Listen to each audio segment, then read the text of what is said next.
How is everyone doing? This is Joe with Ohio Woodburner. It must be, because my name's right here on the truck. It is just a cold, windy day here in Northeast Ohio. I apologize up front for the wind. I wanted to tell you up front though, guys, last week we celebrated Ohio Woodburner's 5-year anniversary. And we've been in business for 5 years, but you know, the first few years, I don't know if they really counted. You know, I had filed papers and I still had full-time employment then. It was just something I did because I was bored. And I got into this just out of that. I thought it would be fun. And I also thought, you know, if I make firewood to sell it, even if I didn't sell a single stick of firewood, I would still be able to use it myself. I would be able to burn it myself. So there was really no risk in starting the business. And a lot of you know my story on how I got to where I am right now. And there have been a lot of people that have come on board since then. And I don't want to bore you with the story, but I would refer you to a video. I'll put it up here. I think that encapsulates it. It was the story I did for Father's Day last year, a tribute to my dad, which is part of the reason I am here where I am right now. And it's just weird how this has all happened. You know, I didn't get into this thinking that this was going to be a full-time career. I didn't get into this thinking that this was going to become a YouTube channel. So everything is just, I appreciate everything that has happened. And it makes me think back to when, every time I would get to like a crossroads with the business, the one thing I always had in my favor was I felt that I would be able to go back to my career. You know, if the firewood business didn't work out, that was always an option. And it makes me realize how important a career is, because you just don't get hired off the street, you know, as a director of a human resource department or of audit and compliance. You know, that's what your career is all about. You build your reputation, you build your network, and that type of action brings you future success in your career. Well, if you just leave it, okay, you still have skills, knowledge, and ability. They are not going to look at you in the same way as a person who, you know, is in that industry, has been a member of it, and continues to thrive. So even with Ohio Woodburner now, you know, I have always felt that if I just decide this isn't working, or if I just physically can't do it anymore, I kept my relationships with my career. I have a network of people still that I'm friends with. I think I could probably get back into the swing of things. Sitting in a cubicle, wearing khaki pants, and getting yelled at by the office Karen, who is upset I didn't turn off the coffee pot. It just seems that I've always had that security blanket. If I ran this company into the ground, if we were having a hard time keeping food on the table and fuel in the vehicles, I could just pull the plug on this and go back to full-time employment. I could keep Ohio Woodburner. I could just go back to part-time with it, just do it for something for fun. But, you know, that wasn't the case. I started having success. I started finding a niche with restaurants. That wind's killing me. I found a market that wasn't being served. I went after high-end residential. I'm selling small quantities, and I'm charging a good margin at it to where a sole proprietor like me can be profitable. One of the foundational benefits that I had was I live on acreage, and I thought, you know what, I could just work off my land. I could just stay out of everyone's way. It's no one's business but my own. I think my business model is better served for delivery. I'm not into local pickup. And I could get some machines to carry the weight. And if I need to, you know, I can hire some high school kids that can come out and help me stack. And I'll just make a go at it. And so far, so good. But it seems like every time there's been a hiccup, you know, I get sick. I hurt my knee. My truck breaks down. I can't get logs. You know, it's when you start getting that little tug thinking, yeah, we can make all this go away. I'll just go back to my cubicle. But then I also think too, maybe I'm on to something. Maybe I'm on to something big. And what would it mean to me if I were just to pull the plug right now and walk away from all this? You know, what could it have been? You think about people that are on their deathbed, people that are elderly, you ask them about regrets, and it seems like their regret is always something that they didn't take a risk at, something that they never did take a chance. Maybe that's that voice I've been hearing inside my head. You know, maybe I need to continue to see where this road goes. And how could I pull the plug right now and, you know, go back to the cubicle? I got a world-class firewood processor, a Japa. I got a world-class high-end commercial-grade log splitter in the Eastonmade Axis. I got two Dynamite F-150s.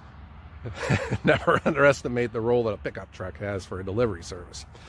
I have saws, I have a Bobcat tractor, I have a bunch of attachments from Titan Attachments. I have a lot of firewood that still has to be sold. I have a very supportive wife, and you know, I just can't see myself walking away from firewood. But, you know, one thing that's limiting my growth is where I'm at. Okay, I am on acreage, but just because of the way my yard is, I can't get trucks to come in all the time. They don't like negotiating that turn to get off the street. Some of them can't because, you know, they got a trailer. I'm dealing with mud, so I built that timber road, and that's worked great, but that's not going to last forever. I had a person, you know, I was showing the video of dealing with all the mud. I had a person point out, you know, they were saying, you know, what's your plan when that road starts falling apart? You know, my reply was, I don't have a plan. I'm just gonna figure it out when that day comes. But then I need to grow still. I still need to be more profitable. I'm not looking to become a zillionaire with this, guys, but I also, you know, got needs. And there is still more meat on the bone with Ohio Woodburner. And I had well documented the fact that, you know, my limiting factor are my log supply. I can't get my logs in. And probably in talking with log hauler Jesse, you know, my area is just not conducive to bringing in logs all the time. Maybe I need to start looking elsewhere. Maybe I need to find a more industrial site. Maybe I need to find a place that's got retail potential where I could, you know, have a nice location off the street, easy access for people with campers that are looking to take firewood up to their campsite up by Lake Erie. And maybe I need to start figuring this out and taking that next step, you know. The first step I took with leaving my career, that was scary, but like I said, there was an element of a safety net there. And it seems like every step of the way, you know, the farther you get downriver, the more you're enjoying the ride. And so that's where I'm at right now. So if I am looking for a location where I can move Ohio Woodburner to, maybe it's going to look something like what you see over my shoulder.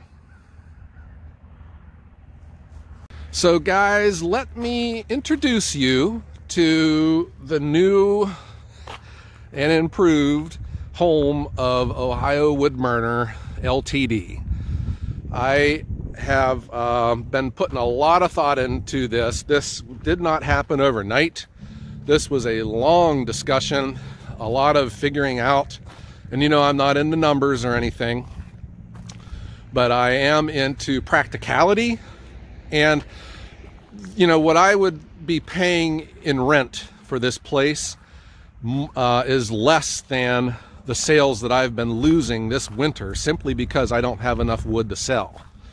My belief, and talking with, you know, log hauler Jesse, we both believe that I could get more logs in this location than I can where I'm at. This was once a very popular and high-profile business in our area. It was a gravel mulch bulk yard, and you can still see some of the remnants of the stalls, you know, where they would have different types of gravel for customers.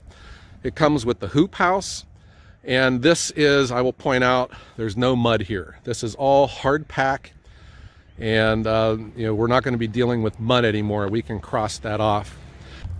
I have a lot of unknowns here. I would have asked you your opinion on should I go forward with this, but I'm here to tell you guys, one of the most important lessons that I've learned in self-employment is when opportunity knocks, open the door. And that is what's got me here. You know, that restaurant, my very first customer was a very high profile, high volume customer. There's no way I had the wood to service them, but they were calling me and I said, yes, I can do it. And then I started figuring out, how can I keep this account in dry firewood? Opportunity knocked here, guys, and I've had my eye on this place for a while just because of its location. It's right off the highway. It's right at a good exit, and this is, if I was envisioning the most perfect place for a firewood company, it's right here. Now, let me just say this up front. I share with you everything that I can, all right? I am not going to tell you what my rent is, simply because it's involving the owner, and it's between me and him. What I will tell you is I can absolutely afford this, all right? You know, I'm not an accountant. I am dealing with this on practical terms. I know that I can get more logs into this place, that I can offset my loss of sales this year simply because my phone's still ringing and I don't have firewood to sell. That's because I didn't get enough logs in last year. I think that this area is going to fix it because I can get logs in here 24 hours a day. So that practical stance is my increase in sales should cover the rent for this. The other practical part is, guys, you know, I got that timber road. It's still holding up, but it's not going to hold up forever. The other thing is my driveway leading up off the road. It was put onto an existing farmer's road. It is very hard packed, but it is not going to last forever. And these 80,000-pound trucks going up and down my beautiful blacktop driveway is going to start ruining it. It just seems to me, if I keep this going and I have the number of trucks that I'm counting in my head that I would need, you know, to keep growing and to be a good business, it would cost like 3 years of rent here that it would to replace that driveway at my house, you know? So that's why I'm seeing things in practical terms. Now, some of you guys that are good with finance, that are good with numbers and dots, you might be pulling out your hair because you need more data. But I'm just telling you, my mind, and that's what I've always based everything on here, is practicality. That's the big selling point for me. And the other thing is, guys, I'm out of the mud. There's no mud here. I mean, we've had one of the wettest, rainiest winters. We've had no snow. It just rains all the time. And this place is hard as a rock. I can drive my two-wheel drive truck anywhere around in here and it doesn't get stuck, you know? And over at my house right now, where all my firewood is, I can only take it on pavement. That is just how bad that yard is. It's just too soft. And, you know, I mean, we're going to have another discussion about this. I still don't see me, at the very beginning, being open to the public. You know, people say, well, then you can sell, you know, firewood for local pickup. You know, my reply is, what for? You know, I mean, you know what firewood goes for around here, where you got to drive to the person's house and get it? I'm not going to sell it that cheap. I mean, I still buy it for that, you know? I still think this is going to be a firewood delivery service. I might be able to do something for some vending, you know, for the campers, because it's right off the highway. This is easy in and out for people pulling a trailer. That could generate income like that. For at the very beginning, guys, I don't see me open to the public. I don't see me advertising. I don't see me even bringing in like a big crew of people, but that is certainly putting me in a position to do that. What do they say? You know, you got to learn to crawl before you can walk. You got to learn to walk before you can run. So I'm incurring an expense now that I've never had to deal with, and that's paying rent. And I have to account for that, you know, but to me, it's an easy choice. If there is earning potential for a work site, I think you're looking at it right here. This place is awesome. A couple things that I want to point out, guys. So coming off the main road, we have a back lot back there that is not included with this, but the owner is going to move these blocks and we're going to build a wall with an opening right around in here. That's going to come all the way to here for security, and then we're going to put up a gate in the middle of it. Obviously, for risk management, the things I would be most worried about are things getting stolen, like my tractor, my machines. if someone steals my firewood, of course that's going to tick me off, but you know, what's the impact to my operation? What is a few sticks of firewood going to set me back, right? So it's something I need to protect, but I'm not going to lose sleep over. This also comes with this hoop house, which has some issues that we are going to fix. You can see it flapping a little bit here because it's so windy out. And what I'm also looking at, guys, at the very beginning is a shipping container, like a 40-footer, that I would harden so I can park my tractor and my stuff in there. And some of the shortcomings, there is electricity here, but it's not hooked up. I would have to pay to have the electricity turned on and cables ran to appropriate places. But I also don't think I need electricity right now. You know, I got some projects coming up with some solar and those battery power stations, you know, for wrapping firewood, and that is on the list. Maybe like a little shed for like an office eventually as well. But you know, the benefits for me, guys, is that this is pretty close to my house. It's not that far of a drive, and I still feel like I'm at home while I'm here. And trust me, working at home for the last 3.5 years, it spoils you. It does. It is nice working from home. And even though this is just a few miles down the road from where I live, that was something I was wondering, do I really want to give this up, working from home, because it is that nice. It is so nice to be, you know, sweating profusely out in the yard just to go inside into the air conditioning, get a drink, you know, cool off, and then get back out at it again. But now, you know, it's just going to be a little short drive up the road in the truck. But never underestimate how nice it is to work from home. So guys, here is the way I'm in the hoop house right now. The wall is going to be built from there to there. The opening is going to be right here, right in line with the hoop house. So the trucks would be backing in and the logs would be loaded off over here. So maybe if you guys have some insight on the workflow here, keep in mind, this is also a YouTube channel. So where I thought the optimal place to put my machines won't work with videos, because the sun's going to be in the camera's eyes the whole time. So what I'm thinking of doing, let me turn this around here. So I'm in the hoop house. I'm thinking of putting the Japa right here with the cleaner coming this way, spitting the wood into my trailer. The logs will be laying here so that I can fork them, put them on the table, and then once the logs are made, the trailer is going to be pulled, and this will all be the drying yard down in here. So I won't be having to back up a trailer anymore. I just see this as a big racetrack. Okay. Now with the big logs that I need to chainsaw and run through the axis, well, you know, where would those be? Maybe I could put that even underneath this hoop house. I don't know. All of that remains to be seen. So this is what I've been working on, and I've been dying to bring it to you because this is exciting. It is. It's scary, but it's exciting. And I had made a comment before, and I don't want to be corny about this, guys, but I'm very serious about this. I am not fooling around.